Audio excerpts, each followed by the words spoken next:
Hey you guys, welcome to the Bionicle Inspiration Series. This is your host, Ben Cossey.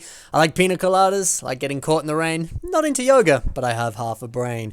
Welcome to this episode of the Bionicle Inspiration Series, where we aim to inspire LEGO builders of all walks of life to build and generate new and exciting ideas, as well as encourage self-belief and positivity in others in the LEGO community. So, this episode of the Bionicle Inspiration Series is all about Makuta. We've done one before, but it's time for number 2, because you know how good the first Spider-Man movie was. The second one is just as good. So without further ado, let's begin with our first Makuta mock. Let's have a little bit of a chat about what goes into making one of the bad guys from the Bionicle universe. The first mock is by Tuaku Mocks, and this mock, I don't actually know if this has a name, I apologize. It's always a little bit more difficult to figure out names of mocks on Instagram, but the description literally says, I keep changing Makuta design, I'm just in love with this character. So for now, I'm just going to call it Makuta. One of the things I love so much about this is it's got a very nice color scheme. It's very Bionicle G2, and honestly, a lot of this mock is very heavily Bionicle G2 CCBS specific pieces, which is always nice to see. It's always nice to see a mock that is just more purely CCBS, because I've had it before from some people, they simply just don't own original G1 pieces, so it's always nice to get inspired by some more purely Bionicle G2 CCBS solely builds that just use those sorts of pieces. And this is a great example of just using mostly those pieces to make a very, very nicely made mock. So yeah, like I said, the color scheme's cool. A lot of the color blocking on this is pretty nice. You know, getting this nice little splash of purple in there really adds a lot to it. Really kind of gives it that nice Makuta vibe, that kind of gold, purple, and black. For whatever reason, really makes me think of Makuta. Clearly, Onawa G2 is a Makuta in disguise. Spoilers. Not spoilers. This is a crazy fan theory that's definitely not true, and I do not believe that, but I still think that color scheme is very fitting for a Makuta here, and combining it with that awesome Makuta mask there is very fitting, and color scheme all sort of flows nicely with that mask. It's a very nice choice to convey that Makuta design, because after all, you're making a bad guy, you're going to want the colors to be fitting of that evil look. So very nice. Also really like the arm design on this mock, using some of those larger cone pieces there to kind of give that sort of fanning out kind of arm design there. Looks really solid, looks really cool. And then I like how it flows into that tire, and then it flows into those Ben 10 kind of claw finger hand things there, which, yeah, look a little more evil, a little more sinister, some clawed fingers like a Makuta might have. It's very fitting, it's very nice. I just like how that looks quite a lot. Alright, so really awesome, very nicely designed Makuta mock there. Got a really scary looking, sinister frame and everything. Very fitting, very nicely done. Let's move on to the next mock, which is by Logan W, and is called Grand Sorcerer Makuta. So we actually have the same color scheme here, but the color distribution is a little bit different. Before, the black was kind of more the primary color with little splashes of purple, whereas this time the black actually sort of seems to be the color that's used the least on this mock. But you get sort of gold and purple being a much larger spread in this mock. And that purple actually more seems to be kind of more like a lavender rather than a purple here, which is very fitting and very nice. So that's really awesome. Before we begin, of course, there's some very, very nice part usages in here. Always like Mr. Logan here to make some very clever part usages out of some weirder pieces. He's used some Duplo cloth elements along with some Elves and Hero Factory stickers to really make this mock pop, and I think that's awesome. You know, you see these sort of sparkle, magic-y, starry effects, little lavender cloth pieces here, and they give it this mock, this really interesting, kind of regal look. You know, the mock's name is Grand Sorcerer Makuta, and including that specific part in there, and then using this more regal color scheme, really, really helps kind of convey that sort of evil overlord or sorcerer supreme evil guy. It kind of conveys that look very, very nicely. I really, really like it. I think it's something unique you don't see every day. And then you combine that with the stickers on the torso there and the little sticker on the head there.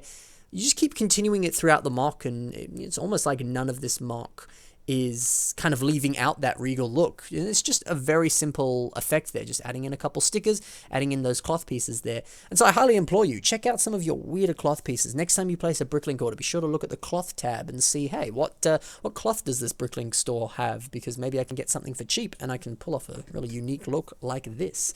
Pretty awesome. And also, whenever you buy a set, be sure to save the stickers. You don't always have to put the stickers on your set. And then you can do some unique stuff like this, where you put the sticker on the torso there, or on the head or something like that, and you get a really unique look. I think it's pretty awesome and does a lot for this mock. Speaking of doing a lot for this mock, we've got a custom brick-built head here, which looks awesome, using a bunch of fin pieces, some antenna pieces, and all sorts of things. And you've got the lime cheese slopes there that really pop for those eyes. Looks super cool. And if you look closely enough, this is actually a brick-built version of the Mask of Ultimate Power, which we never got an official version of, but hey, we see a very nice custom version of that mask here on this mock. So why not do that yourself? If you really want to, use that mask in a mock, build it out of system pieces there. It looks really good. I think it's freaking cool. So very nicely done. Very nice little addition there. Yeah, lot going on this mock that is super, super cool. Very interesting. There's a lot of parallels between this guy and the last guy, but they're two very, very different mocks, and they both have very different atmospheres and looks and sort of characteristics. Just interesting to see what specifically these guys are doing to kind of differentiate what are very similar mocks. You've got the same hands, same sort of basic frame, same color scheme, but they're handling things in different ways, and it's pretty cool. So I like that. Now, let's take a look at the next mock, which is by Dave Foreman, and is called Bionicle Amok Remaku version 3. Really like this guy. I think this is pretty cool. Really, really impressive big old wingspan there. Badass wings. They're very cool. And as you can see from some of these pictures, they actually fold up and stuff, which is even cooler. Maybe the shelf that you're putting this on, you do not have the shelf space for this guy to have his wings pulled out. So maybe you want a next mock you build with some big old wings on it, you want them to kind of collapse in on themselves, which is pretty cool. And actually something that's also pretty cool about this, it's actually surprisingly rare to see wings that are sort of more anatomically correct. There's that whole thing of like, if a human were to actually give themselves wings that would be able to make them fly, they'd need to be freaking huge. And I would say this is probably the proper wingspan for the size of this humanoid guy here. Might be wrong. I'm not a wing expert, but I still think it's pretty cool. I still think it looks good, and it's a little bit more rare to see such large menacing wings like that. And these have been made using a bunch of Zerg capes, I believe, and maybe some sails from some pirate ships. I actually can't quite tell. I'm sure Dave will say below in the comments, but pretty cool. Also pretty cool how this thing's being held up just with a bunch of pistons and things like that, and some very sort of sturdy connections that link into the back there. Really awesome, really surprisingly cool design there that's, it allows you to fold it up, and it allows it to be very sturdy so it can support its own weight, which is great. Nothing is cooler than making a big mock that can actually support itself, because if things are top heavy and falling over all the time, it's no fun for you or anyone else who's looking at it. But if that's what you want to build and you don't really care about structural integrity, that's totally fine too. You build what you want. Really like this mock's weapons. I think they're very unique and very interesting. Simply using these Viking wing pieces here from some of the Viking dragons and actually using them as blades. It kind of gives this sort of very medieval fantasy look to it, where it kind of looks like these are sort of, possessed by some sort of elemental fire magic, and these blades glow with fire when you wield them. It's really cool, and you've got this sort of ornate handles there using some of these sort of tail claw pieces. It's just a really unique weapon, and I've never really seen anybody use those pieces as actual swords, so I think that's pretty nifty. I think that's pretty cool. Very, very nice to see that there. Also, maybe you're taking a look at this Makuta mask here and you're like, that looks a little different to my one. I believe it came from the Ultimate Doom Combiner set. There is actually a Mask of Ultimate Doom, I think it's called, or it's basically the Krakan Makuta Pterodax's mask, the movie version from Metru Nui, Legends of Metru Nui, the second Bionicle movie, came in a more exclusive set with a slightly different pattern on it. It is a much rarer mask, very desirable, very cool mask, very jealous that he has one of those. It looks really cool on this mock and fits a Makuta very nicely because it's essentially Makuta's mask, so it's surprisingly very fitting. It's very cool. Speaking of the Makuta from that movie, the color scheme on this is very reminiscent of that. I quite like that, using the gunmetal, the dark reds, the blacks. Very reminiscent of Makuta Pterodax, and very fitting for a Makuta mock to copy that color scheme because it's dark, it's brooding, it's evil, so I like it. Nice work there, Dave. Let's move on to the final mock in this episode. It's kind of a bonus mock. It's also just kind of, I put a fourth mock in this, so, I mean, if I have more than 3 mocks in an episode, does that instantly make it a bonus mock, or do I have to say it's a bonus mock to be in the episode? But it's also in the thumbnail, so maybe it's not a bonus mock. Look, I don't know my own rules. I made them, I can break them. But this is a mock by Shadrach. It's called Makuta Kishu versus Takanuva. And this was made for an old BZ Power Contest BC50. I saw this mock. When was this posted? This mock was posted in 2008. Look at it. It still stands the test of time. This thing is incredible. I saw this mock a while ago. Maybe I want to say about 2010 or 2011 is when I first found this mock. And oh, baby, like, this thing used to be my screensaver as a kid. Like, this mock is incredible. This probably goes down in some of my, like, if I would ever make a top 10 list of, like, all-time favorite Bionicle mocks, this would be in it. I love this mock. It's got a lot of nostalgia about this mock, and it's just super cool. And so this is essentially the reason I made this episode today, is because I wanted to put this thing in a Biss episode, because, oh, I love it. So cool. It's so cool. Big, huge animal monster like Makuta. Before we saw a lot of humanoids, and now we see a big four-legged, three-headed, scary-looking monster thing. Really cool. You take a look at some of the canon Makuta. You got Makuta Miserix. He was a more like four-legged, non-humanoid Makuta. And technically in the canon, I'm pretty sure Makuta can shapeshift. So there's no reason that they have to be humanoid. They can be whatever the frick you want them to be. And that's super cool. I really like that. So yeah, maybe if you're building a Makuta, why not build a big old like kaiju kind of thing? You know, nothing wrong with that. I think it's pretty cool. And I wouldn't be surprised if Kaishu is a kaiju reference. So there you go. But awesome. Such a cool design. Such an awesome looking kind of general look. The big three-headed vibe mixed in with the four legs and the tails and those crazy arms at the top there. It's really cool.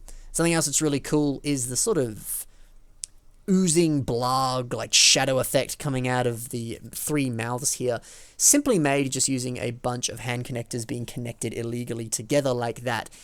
It's a really nice effect, and it looks really cool. And then you get this shot here of him sort of trying to possess this little Matoran here. It looks really cool. It looks like he's sort of firing some kind of attack using Dark Pulse. You know, go Giratina, use Dark Pulse.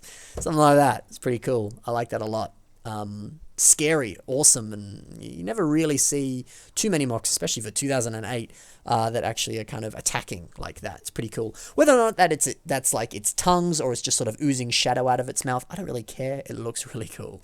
So I like that a lot. I also mentioned that same design being used on the tails there. Kind of nice to see that technique being used again later on this mock. I think that those tails look really nice. Just a nice little addition there. Kind of helps to sort of round off the mock as it sort of oozes down to the bottom there. Really cool. And something else I like, I mentioned the three heads already, but super, super simple way to make those jaws. Just sort of repeating all of those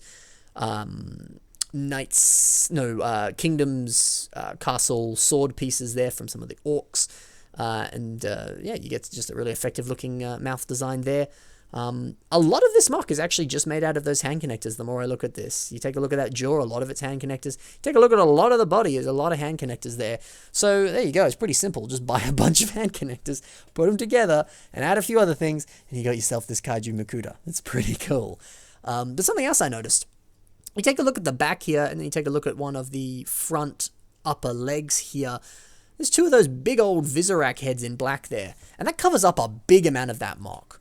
Isn't that interesting how just putting in one piece like that can cover so much of the mock, and then a lot of your job is already done, and you only used one piece? I think that's pretty cool. I think that's something really interesting. You know, you see it again with these big Technic panels here on both of the lower legs on the front and back there. Again, you're covering up so much of that you're covering up so much of that section there that it really, you know, you don't have to spend hours and hours trying to perfect this design. You don't have to spend hundreds of dollars trying to get a whole bunch of pieces to make this one look. You can actually simply achieve making that section of the mock with, you know, maybe 4 or 5 pieces, depending. And having some of those larger pieces in there is a really nice way to just cover up a big surface area on the mock and kind of just get the job done and not have to worry about it. It looks good too. That's the other thing. It looks nice. It's great. So I love that. I love this mock a lot. I think it's a really, really interesting look. And the fact that there's this cool looking Takanuva revamp here, which is sort of little additions to the original set from the Toa Mystica, really cool. And this picture here of just, you know, Takanuva versus this big scary monster, it's really cool. I like it a lot. So that has been 4 awesome Makuta mocks, 3 humanoids and 1 4-legged dude. Very, very cool. So that's it for some Makuta. Hopefully I've inspired you and you can build some of your own Makuta. If you want to see some of your own mocks on the show, which a couple of these mocks, maybe 1 or 2, I don't remember, a couple of them were submitted. If you want to submit some of your own, You can. You can do so by sending me an email with some pictures or a link if it's posted somewhere on my email that you're currently seeing on the screen. Send it to that. If that's been sent, bada bing, bada boom, you'll be on the show sooner or later. You know, I have to make these episodes, so you will get on there, but it might take some time. But yeah, just patience. I had a question from someone who said the other day, does lighting play much into whether or not I submit it? Of course it does. Of course it does. If I can't see the mock, I'm not going to put it on the show.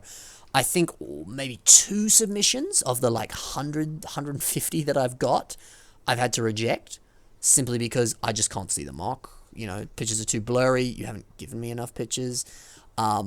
And by giving me enough pictures, I really just need a like overall shot. Like I think I had someone who sent me a picture of just like the waist up. Oh, not the waist up, like the head up. And I was like, I can only see the head of this mock. I can't talk about this. But I'm pretty lax about the rules. If the pictures are a little bit blurry, but I can still tell what's going on, you're probably okay, but it's probably unlikely that I'll review that thing quite so soon. But just be aware that lighting and kind of overall picture quality does play a role into it. So the better picture quality you can send, the more likely you'll be on the show a little sooner. Anyway, hopefully you've stayed till the end here, because most people apparently tune out here. Hope you enjoyed the show. Hope you enjoyed seeing some awesome Makuta, and I hope I've inspired you for the future. Be sure to check the links in the description for the mocks that you saw in today's episode, as well as check the links in the description to my social media, where you can check out some of my stuff. Did actually just post a new Bionicle recently. Oh, I dated the content. Now I have to post this episode next. But you can check that out. Check out my Patron as well. Any kind of donations there are always appreciated, and Patreon is a great way to interact with me very much directly, and you get some nice rewards for being a part of my Patreon members. So, that's about it for this episode. I'm going to see you later. Quick little update from the last episode, because apparently I'm posting this one next. A lot of people were keen on a contest, so I'm keen on a contest. If you stayed this late into the episode, let me know by actually talking about the contest below. What do you want to see in a contest? I don't know. I have some ideas, but I'm keen to see what you guys want from a contest. So, if you're the kind of person who listens all the way to the end of the episode, you're the real MVP. Let me know in the comments below. Just start talking about the contest. You don't even need to be like, oh, watch till the end of the episode, Ben. I'll know. I'll look at you. I'll be all like, this is my man. This is the MVP. He stays till the end of the episode because he's a committed Biss fan. I like this guy. Yeah, and you'll know. So let me know what kind of contest you want to see. What's a theme you want to see? Let me know. If you comment and you say so, I might make that the contest. And you'll sit there and you'll be like, oh my God, Ben made the contest after my idea. And I'll be like, that's right, Jimmy. Good job. And then you'll be a happy little chap. That'll be good. That'll be real good. And to all you gremlins who watch and don't leave comments, now's your time to shine, gremlin. Come on out. Come on out of the public and say, all right, Ben, here's my voice. I'm here. Yeah. All right. It's late. It's 18 minutes into the episode. I'm probably going to cut that down. But it's time to stop rambling. Goodbye. See you in the next episode. Happy building. Bye for now. Bam.